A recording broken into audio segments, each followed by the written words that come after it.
The following sermon is brought to you by thepreachersvault.com, bringing old-time preaching to a new generation. We have come with open hearts.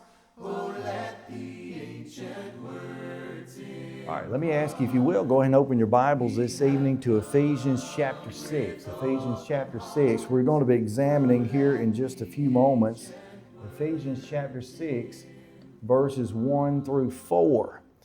Kind of while you're turning there, let me just say thank you for allowing me to be with you this time. I've been here, maybe this is 4 years in a row, so that might be some kind of record for me. But I'm excited to be here. It's always good to see familiar faces, and all of you had familiar faces, by the way, but some of you, I didn't know your names. Well, all of you, I didn't know your names, to be honest. But I'm glad to be here amongst good people, good brethren. It's always exciting to do that. And when Dave reached out to me some months ago, I was particularly excited when he told me the theme, the overriding theme of the series was going to be just that, the Christian home. And there's no question, no argument that if that be the case, this is one of the most important series of lessons you have probably had in a number of years. And I've been involved in some good ones here and far and wide, but one of the most important series we could possibly have. You know very well already there has been a terrible breakdown in the home in general, and even inside of the Christian home as well, because they're just not functioning the way God would have them to function. So all the lessons that have been done already, I've been able to go online and view a number of those. They have been very educational/inspirational for me, and they have encouraged me and just advanced me via the internet. So I know that you've been greatly benefited by many of you being here in person for some of those lessons. When Dave followed up with me a few weeks later, I guess it was, and gave me the more organized, assigned topics, he sent out a list to go with that and said that my particular subject or subheading would be that of the role of children in the home. And I was laying in bed last night, my wife, and I'm trying to close out the day with her and get ready for the next. And she said, I never did ask you, what are you speaking on tomorrow?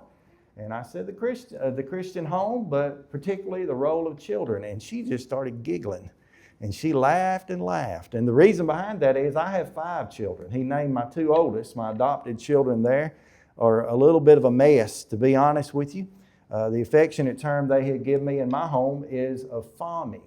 You've never heard of the term FOMMY. We stole it from some crazy movie, but it means father, mommy. My wife works outside of the home, and I work diligently inside the home most of the time. And so I'm there with those little ones. They're 11, 10, and 9 right now, and constantly. And so we've had a challenging summer. I'll use the word challenging. We'll just call it that. But they're headed back to school tomorrow temporarily, so things are kind of evolving overnight, I guess, for me. But definitely one of those things where I understand her giggles, because I am not a pro parent, not a pro father. I'm not a professional child either. I've kind of departed out of all of that. And so this has been a really challenging topic. I've had some topics assigned to me this year, including the mark of the beast, homosexuality, you name a lot of things that were extremely difficult to prepare for. But none of them have compared, and I didn't realize this till I really got into it several weeks ago, have really compared to the diligence that was required to kind of prepare for this study. And so we're looking tonight at Ephesians chapter 6, verses 1 to 4, and I'll give you one more disclaimer. When Dave sent out the message that had the list of all the speakers and topics on it, he texted along behind that and said to please try hard not to, and I'm paraphrasing, but get in others' lanes here.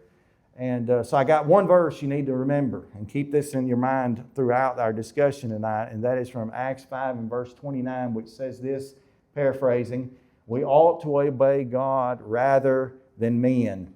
And I say that because he said, don't get out of your lane. Well, the context of Ephesians chapter 6 is really verses 1 through 4. And if you've gotten to that page already, you'll see that it says in verse 4, fathers, provoke not your children to wrath. And so I respect Dave and the eldership and everybody involved, but it's in the context biblically. So if we get to it a little bit later, we will touch on verse 4 because we do need to address that simply because of the context. Now, if you'll look down at your page there, we'll be reading together. I'm reading from the New King James translation tonight, but let's read together Ephesians chapter 6, verses 1 to 4. Here's what we have. Children, obey your parents in the Lord, for it is right. Honor your father and mother, which is the first commandment with promise, that, or you might say in order that, verse 3, that it may be well with you and that you may live long on the earth. And then verse 4, you fathers, provoke not your children to wrath, but bring them up in the, old King James said nurture. We'll talk about the word if we get to it. But bring them up in the nurture or the training and the admonition of the Lord. Now, the broader context for this, much of which you have probably touched on just based on the topics that you've had along the way. I'm sure others have gone to the broader context of Ephesians 5 and 6, and you've already learned that the whole context there concerning the home is all about submission. As a matter of fact, you go into chapter 5, verse 21, it says, submitting to one another in the fear of God. And so whatever the apostle writes by inspiration's pen after that, beginning in verse 22 of chapter 5, where he starts to address the submissiveness of the wife, the love of the husband across the page there in verse 25, or at least across the page for me, down the page, and also here the obedience of the children, and finally he'll get around to the servants or the bond servants in the house and all. Everything that he writes there needs to be put under a light, which is really directed at saying basically all of these roles need to be put forth by submitting, quote, one to another. And we're going to explain quite a bit more about that when we get farther into this, but that is extremely contrasting of society in first century times. So I want to give you our main headings. We could have 3, we could have 5, depending on the time we are able to gather together in the end of this. But I want to give you the 3 main headings we're going to have that help us to conceive what this subject is about. First of all, we're going to talk from verse 1, and this just goes with the first verse, concerning that of the command. And the command here basically is there is obedience that has to be expressed. Okay? The command, there is obedience that has to be expressed. In the second verse, when we get down to it, we're going to go a little bit farther in this, and we're going to talk about the conduct. Because there's certain conduct that in this case at least has to be honored and expressed as well toward those parents. It's all about the attitude of the child that comes in. And then if we get down to the third verse, we'll go one step farther to talk about the consequences.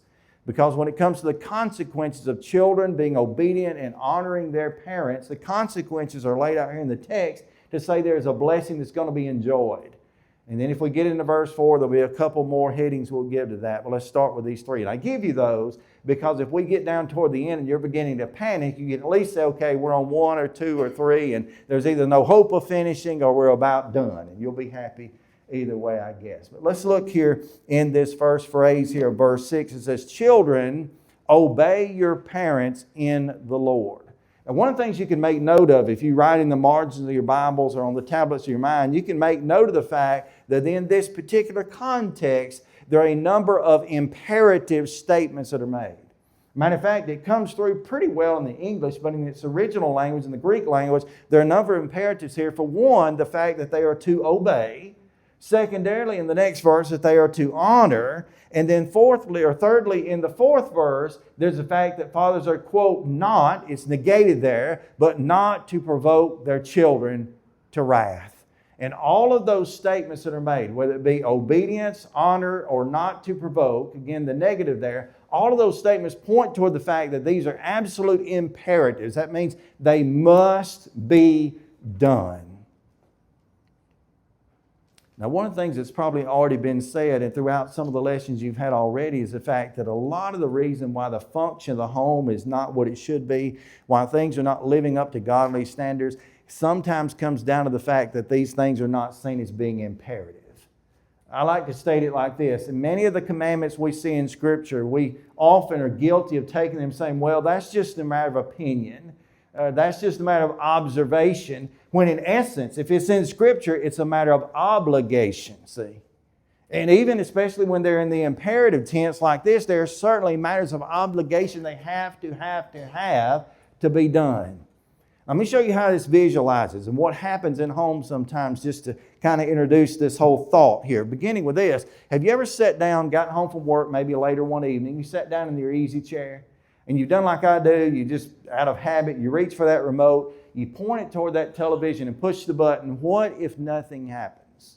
What do you do with that sometimes? Well, I'll tell you what I do, probably exactly what you do. You push the button a little harder, you point it a little bit more closely toward the television. Imagine for a moment that you've done that and still the TV failed to come on. You take it, you push it again. This time you push the button nearly about through the remote, but you try hard. If nothing happens, here's the very next step. You tap it on your hand, bang it on the chair, and try one more time. If that doesn't work, here is step number next. Slide the battery compartment open, roll the batteries around for a moment, and see if it works then. I'll tell you something I've learned through experience. Sometimes it will. Why? Because the problem in that remote in that moment is not that the batteries are dead. It's not that the remote is technically broken in its fullest sense, but it may have to do with the fact the connection there is just not perfect. And by rolling those batteries, you correct that connection, and then therefore it comes together and it works. You say, what does that have to do? Does that amount to hilly beans with our subject tonight? Yes, again, because the roles in the home, the husband, the wife, parents, and children, if anything about those connections are not what they ought to be, there will be a failure and it will not operate correctly. So again, verse 1 says, children, obey your parents. Now, one of the things that I noted as I was studying this, I probably hadn't realized before, the word here for children is a Greek word. I speak Montford Greek, not Grecian Greek, but the word here for children here is the Greek word teknon. You say, what in the world does that mean? Well, the idea is there, it's pretty generic, as a matter of fact. It doesn't necessarily, although the application runs clearest, it doesn't necessarily point toward young children or small children, anything like that. It points toward children in general. You ask my father, I think he's 83. I could be corrected by my niece here, but I think he's about 82, 83. You ask my father right now, do you have any children? He will say, yes. Now, someone might be technical and say, no, you don't. They're all grown. They're all married. They're all out of the house. Some of them have grandchildren or what have you. I'm about to have a grandchild in the next few weeks myself, but he'll say yes. Why? Because there's a sense in which he has children who are always his children. I only use that comparison because that's really the sense of the term here. Now, you got to put this in first century perspective, okay? Paul is writing primarily to a group of basically most of them formerly Jews, some Gentiles. He's writing to a Greco-Roman/Latin world. And when he uses the word teknon to be inspired of God, they all see that through a little bit different glasses. For example, a Roman citizen in that day, which would have been a large part of the society in which he lived and functioned, Paul typically, a large part of that was the Roman society, and a Roman did not believe a child stopped being a child under their absolute purest level of control ever in life. Ever. Matter of fact, there's a Latin term, I certainly will scrap the Latin now, but it's basically pistos something another, pestrostos or something. I made all that up almost, but there's two P words, I'll assure you that. And what that meant was absolute control of the Father. And it never ceased for the Romans. Not only did he control his children, he controlled in that household as long as he lived his grandchildren, his great-grandchildren if they existed, even adopted children and everything. And he did not just control them as far as this typical idea of obedience there. You do what I say, clean your room, this and that. He controlled all of life's decisions, including whom they would marry, when they would marry, if they would marry, or even if they would live. They would bring babies, infants, before the fathers and lay them at their feet, and he in a moment could determine if he wanted to not just disown, but completely put to death that child immediately, whether it be a matter of convenience. Now, if you don't think that sounds familiar to our society, it kind of sort of does. There's those eyes. Now, the Jews were different, slightly. They saw lesser control of children. They actually viewed children similar to what we do. They get of age.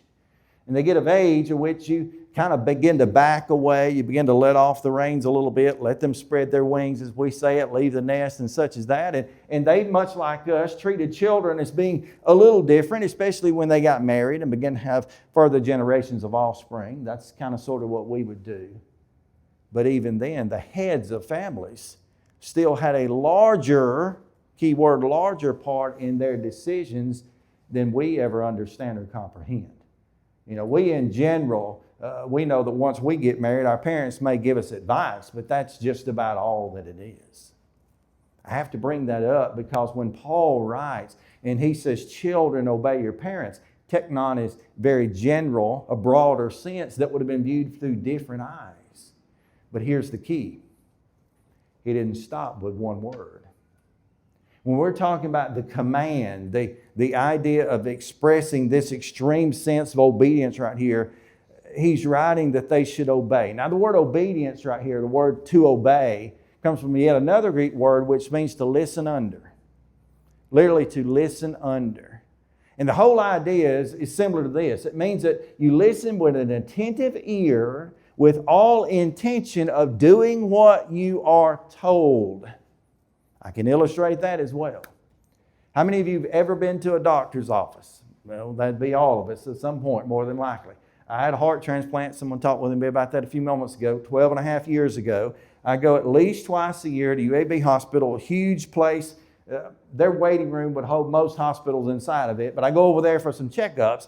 And every time I sit down, the number one thing I've learned the hard way is once you go and check in and you tell them you're here, when you hit that chair, your 100% attention better be to listening for one thing, and that's James Murrell. Because they'll come out and call your name twice in a low tone, and if you're not there, and you miss it. You've probably experienced something like that, or at least you've seen somebody say, who'd that say, what? And everybody in the house will jump up and run toward the nurse there, and they'll find out, no, it wasn't talking to you. That is very similar to the idea of obedience here. The word here for obedience implies there's an attentive listening that goes on with the intent of doing whatever is asked. And so let's just start breaking this down. That has to do with what I would call the definition of obedience. Attentive listening with the intention of doing. Now you go a little bit farther than that. You kind of drop down in your mind's eye at least concerning this. Children, obey your parents, he says, in the Lord. There's also a design to this obedience. Not just the definition, but a design. And the design is that you obey your parents. Now, keep in mind, as we read it there, that's mother and father equally. Now, maybe you grew up in a household like I did, and this is disrespectful and dishonorable in it, but where you weren't necessarily scared until your daddy got home. Now, Mama whoop a tail. Don't get me wrong, Mama would. But, you know, there was a greater maybe authority put on one or the other. That's not what's being spoken of here. This is not asking us to obey one or the other, but at the same time both. Specifically, the design is obey them in the Lord. Now, you could stack commentaries to the ceiling back and forth twice and find varied opinions on what this means. But in general, the consensus comes up to a couple to three things. For one, it implies you obey them inside the boundaries of the Lord. I think that's as easiest as we can accept, and probably most general, but perhaps the most correct. Obey them in the boundaries of the Lord. The idea being the dad comes in, and unfortunately families function like this. Dad comes in, hey, go down to the store and buy me beer, buy me whatever it is. The child doesn't have to do that. Now there may be consequences, but they don't have to do that. Or other things could be implied in it. Other sins could be called upon and commanded the child obey, and they can refuse that and be right inside of God. There's another aspect to this though. And that is, if you really examine this letter to the Ephesians, the whole letter is being written to the church at Ephesus. And the general consensus is that the parents, most of the general people reading this, the parents are Christians. Okay? The whole discussion, the first 5 chapters, has been about what Christians do, how they function, how they live. And it posits a possibility, under the generic term of the word children even, that some of the children are Christians. They have obeyed the gospel. Now, sometimes we'll attack that and say, you shouldn't be baptizing a child. Well, I think that's where you can understand our vernacular. There's a difference between a child and a kid, or children and the kids. All right? There's an age there where there's some accountability, where there's some authority even given. Neither here nor there, except for the fact that the reason the children are to obey is because that is right in the Lord. Not just in the boundaries of the parents' authority, but it's right to the Lord for them to do that. Remember, chapter 5 and verse 21 says, submitting one to another. So we have that aspect. Now, continuing on with that mindset, we've got that, we've got the definition, we've got the design, but what about the depth? What about the depth? There's three aspects, and this is just me rounding things out. There's three aspects where obedience is to be accepted by not only the child, but by God. For one, the obedience, I think, needs to be prompt, okay? You've all been there, done that, guilty as charged. When I was growing up, maybe one of the parents comes up, hey, take out the trash. How long have you got to do that? And that be exchanged for an obedience approval. It needs to happen pretty quickly. And by the way, I've been married for 28 years, and it better happen pretty quickly. And I'm pointing at me. What if a child, hey, go take out the trash, go clean your room, go do whatever. Again, in the Lord, things that are inside the boundaries, legal to do. You come in and the son looks and says, I'll be glad to get it next week. Unacceptable. Obedience ought to be prompt. Number two, obedience ought to be complete. Okay? It's not a matter of half doing. It's not a matter of coming back like, well, I sort of kind of did what you asked. Or I did part of that. It's a matter of being complete. It's a matter about being respectful in doing that. And that's going to bleed in the next point, but being respectful. Take out the trash. Sure, I got it. Take out the trash. Oh, come on. Again? You see, there's a tone difference. And parents often will react to that. Again, been married 28 years. My wife will react to tone, It matters. But why does it matter? It matters because of the way it's defined. It matters because of the way it's designed. It matters because of the depth of it. It has to be absolute. Now somebody says as a parent, well, I don't like doing my children like that. I want them to live their own lives and make their own choices. And okay, but Acts 5:29, we ought to obey God rather than men. Now I'm using it a little more appropriately. Okay, we've got to do what God says. And if you're going to have a Christian home, you got to have Christian parents. You got to in turn have children who obey inside of the bounds of the Lord and appropriately. That's one aspect. Now we got done with that. Let's see, on that rate, we'll be done about 9:30. All right, next one. Not only is there obedience that has to be expressed, that's the command, but we mentioned already in verse 2, we look at this verse. Honor thy father and mother, which is the first commandment with promise. You see, there's a conduct. There's a conduct where honor is expressed. Now, what in the world does the word honor mean? We'll kind of define it. What's the meaning? We'll put the word meaning with this. Well, the word for honor right here, as properly defined, carries with the idea of the Greek word timino, which means to assign a weight to. Okay? Meaning that the child ought to have the ability to look at the parent and determine, okay, they are my parents, therefore they do have authority, but they also deserve honor. Again, that tonal attitude can come through sometimes. And a child be fully obedient in action, but if they're not obedient in attitude, it's not accepted by those parents. Good parents, at least. Christian parents, it wouldn't be. And that's where the line begins to cross here. You move from action into attitude. The idea a little bit farther than that is you move on and you consider the word itself. Now, again, I've already made reference to the fact that it means to assign a weight or a value such as that. Here's literally the idea. Lift them up. Lift up those parents. Now that doesn't happen a lot of times in the school hallway or down at the park or wherever else a younger person, particularly a teenager, might might hang out with friends. It doesn't always happen, but it really should. How can someone honor? How can a child or a teenager or a grown person even who's still a child, how can they honor their parents? I think there are a number of ways. For one, they honor them through their actions. Okay? What you do matters. You see, I grew up in the home. Someone asked me a little bit ago, did I have preachers in my background, whatever. I kind of count 5 generations of preachers, but my dad's not a preacher. He was an elder, so it kind of skipped a little bit. There's about that many generations of elders as well going back. But I'm thankful that I had this mindset, although I don't know it was appropriate at the time. But I can remember as a teenager thinking to myself, I'm not going to do that because my daddy's one of the elders. And it wouldn't matter doing inside of the 4 walls of the church building. I mean, even the community. Thankfully, I thought a few things through where I wasn't making the right choice in my heart. But at the same time, I was like, you know what? If I did that and my daddy found out or the church found out and here's all the things that will fall out as a result.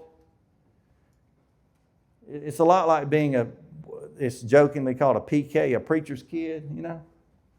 It can be tough. It can be tough. It can be a struggle.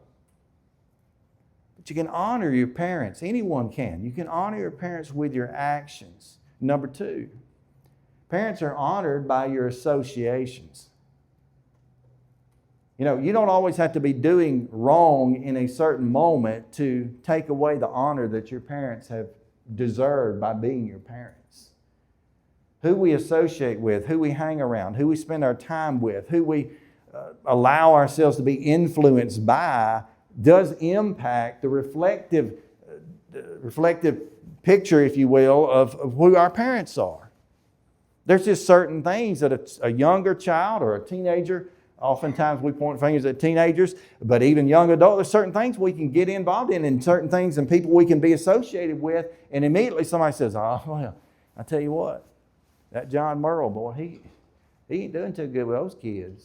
Well, why not? Well, I saw Jim over here and well, Jim might not have been doing anything. I had a flat tire one time going from Clarksville, Tennessee, where she used to live, back to Memphis. I had a flat tire one time, and I promise you, the only safe place to pull over to change that was a strip club. We didn't. I took my chances, okay? But that was legitimately where it happened, right there. You can honor your parents by doing certain things right and avoiding certain situations. So actions can have to do with that. Associations. I'll give you one more for time's sake. What about this one? What about our appetites? And I don't mean by that cheeseburgers and chili dogs and pizza, which somebody was joking about making peanut butter balls based on request earlier. I do like those too. But I like the 3 things I just named a whole lot. I mean our appetites. What do we long for as young people, as young adults, as children of England? What do we long for? What are our desires? What are our dreams? What are our hopes in life? Again, that can have something to do with honoring, or the lack thereof, our parents. And what about this one here? What about the mandate of honor? We've got meaning, we've got, in that sense, methods or something like that, but what about the mandate? Well, I'm not going to take you here, but I want you to jot it down if you're not familiar with it. Exodus chapter 20 and verse 12. Honor thy father and mother. You recognize that? That is a part of what is referred to as the 10 Commandments. It's the 5th one, to identify it correctly. Honor thy father and mother. And I say that because this has been from the beginning of time thing. Yes, the Romans looked at it one way, the Jews looked at another, the Latin society viewed it from another perspective, and all those variants. But the idea of honoring parents has been something that's been in existence since the beginning of time. You say, well, you got to get on your, we got patriarchal, Mosaic, and Christian age here, and what about patriarchal? That predates the law of Moses, 10 Commandments. Yes, but I'll assure you, Adam and Eve, they deserved honor. Every generation deserves honor. So that's an imperative command. Obey and then honor. There's a command, and in this case, there is a conduct. Number 3. What about the consequences? What if a child obeys? What if they honor? What does that get them? You know, it's kind of the old what's in it for me attitude. And again, we understand that. That's not always wrong within itself, you know. We want to actually go in for a job interview. You don't just sit there and not ever talk about pay or hours. You know, you got an exchange going on there. What's in it for me?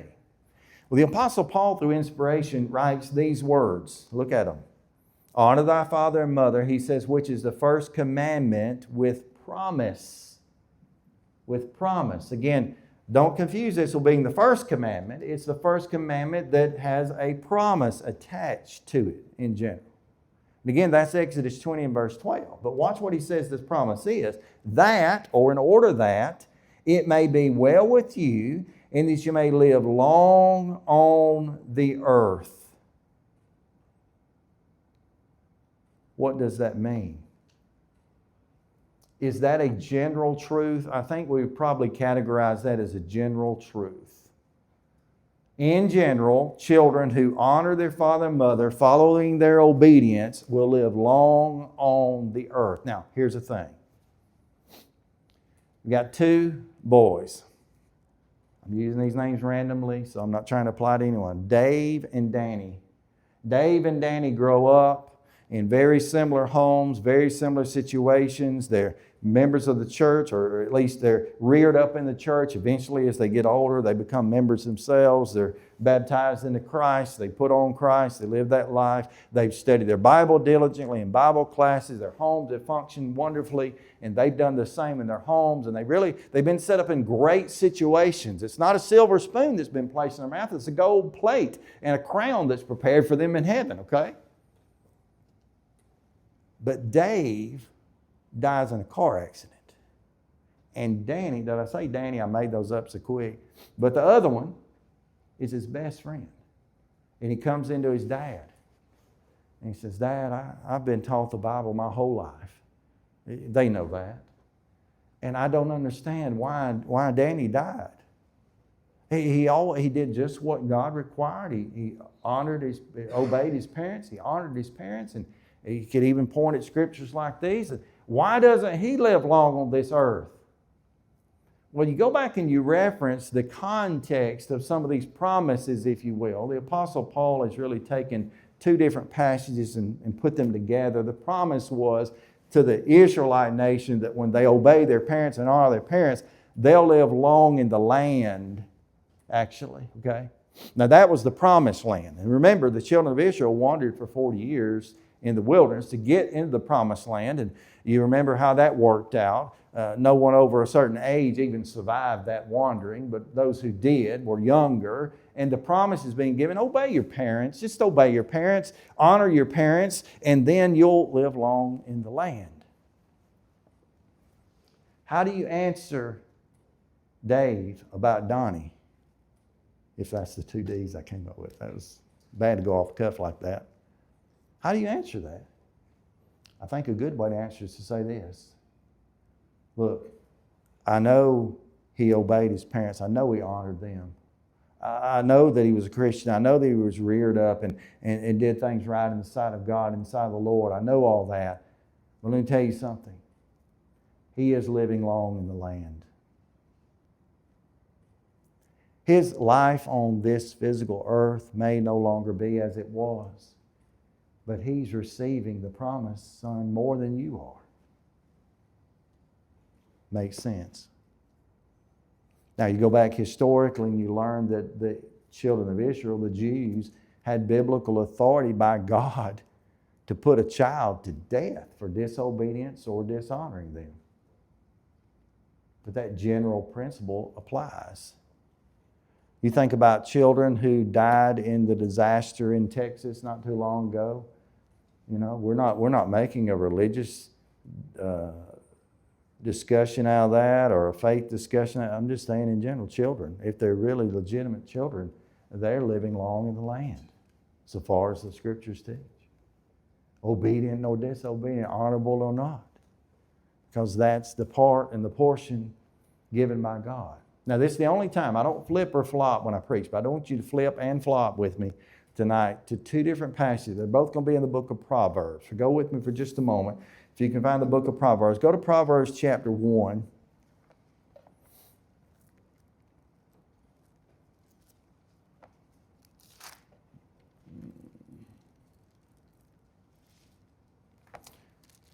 Proverbs chapter 1. Let's read verses 8 and 9. Look at what is said right here now. My son, Proverbs 1:8. My son, hear the instruction of your father, and do not forsake the law of their mother. For they will be grateful and ornament on your head, and for they will be a graceful ornament on your head and chain around your neck. And he goes on, my son, if sinners entice you, do not consent, and such and so on. But what's he talking about in the essence of that? Hear their instructions. Hear what they cry and what they plead of you. Do and honor them as they deserve, basically. Now turn with me a couple more pages. Go a little bit farther in the book of Proverbs. This time go to Proverbs chapter 6. By the way, the book of Proverbs, when I sat down, I thought, well, there's only about 160 verses at least that could be used from here, so we've definitely narrowed the field down a lot on this. But look, Proverbs chapter 6, look in verse 20. My son, keep your father's command and do not forsake the law of thy mother. Bind them continually upon your heart and tie them around your neck. And he goes on to talk about when you roam, when you sleep, when you're awake, and on and on and on. He lists, when all these things come up, what's primary? What's the focus? Listen to your parents, do as they say, and give them honor. And in that, the promise is attached and also fulfilled. And so that's a part of that. Now, I didn't do this, but there are other passages I could take you to that talk about how the ravens will pluck your eyes out if you disobey your father. That's in here too, okay? And I told somebody one time, that's kind of one of those verses you print out and put on the kid's wall, ain't it, you know? Some of you have heard the joke about the Board of Education, you know? The grandma had on the wall, and right above that, she said, I need thee every hour, was the inscription she put on that. Sometimes it takes things like that. But the honor is to be given. And the consequence, this is what's enjoyed. So what do we have? The threefold thing that is developing here. That yes, there's a command. Yes, it is also true there is conduct, but there is a consequence. And in the case of this, quote, consequence, it has a positive outlook. It carries with the idea of a child who receives great reward in the home and even in eternity, perhaps, as the result of doing what those parents require. Now, what else is here? Well, briefly, we got 5 minutes minus however many seconds now, I think. I want you to look at the next verse.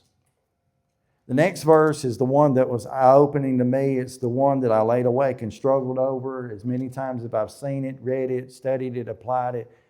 But the next one has to do with a caution. The caution is this, and you fathers, do not provoke your children to wrath, but bring them up in the nurture, or again, New King James says the training and the admonition of the Lord. There's a responsibility as parents. Somebody says, well, it says fathers. Okay, it says fathers, but this is equally true. Why would Paul write it like this? Again, we've got Roman fathers who chose life or death of their children pretty much at birth. We've got Jewish fathers and mothers who had the option to take disobedient children out in the city streets and stone them, which I will give you this tidbit, by the way. I haven't found any historical record that they did that, but they had the authority, okay? That's just a side note. But the thought is here that we as parents, we can provoke fathers, particularly our children, to wrath. You ever had that happen? We're not accusing parents, but you ever been in a situation when you were a child or a teenager, young adult even, when because of the way your parents handled disciplined or handled instruction that you just got completely frustrated and overwhelmed? I'll tell you what, I've had that happen. I just turned 50 in March. I've had that happen within the last week. Where and it's not necessarily an instruction given by another person. It's just a responsibility that I've given to myself or that I know I have. And I just get frustrated and overwhelmed and say, I can't do that anymore. I quit.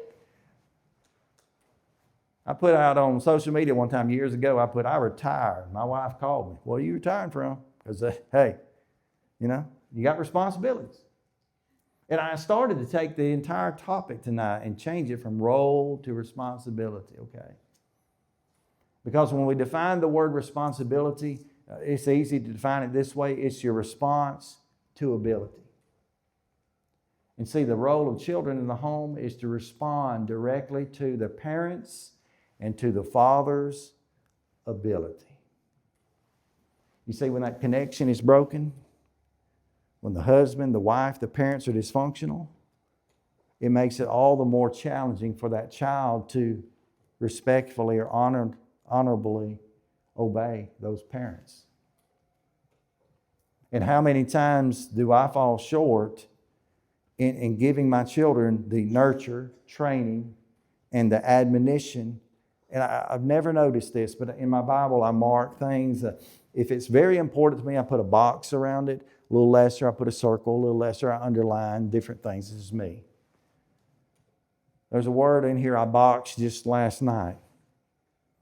And I checked it to make sure it was in the original language, and apparently was. And here's what it is. Let's emphasize it. And you fathers, do not provoke your children to wrath, but bring them up in the training and admonition of the Lord. That cannot happen unless those parents first be in and of the Lord themselves. It just can't happen. It's heartbreaking. The children in every direction all around us, who at this point in life say we do what we're commanded to do, which is to carry the gospel to them, they don't even have that opportunity.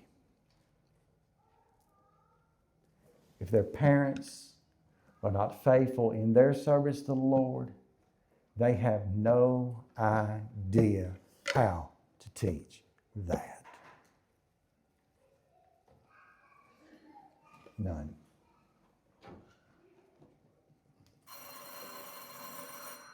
Where or how can things change? Where they change is inside of these four walls to start with. How they change, we serve God with every ounce and every fiber of our being. And we fight until our last breath to make sure our children have the same opportunity to use the ability, because it's their responsibility toward us and toward the Lord. I thank you for your time.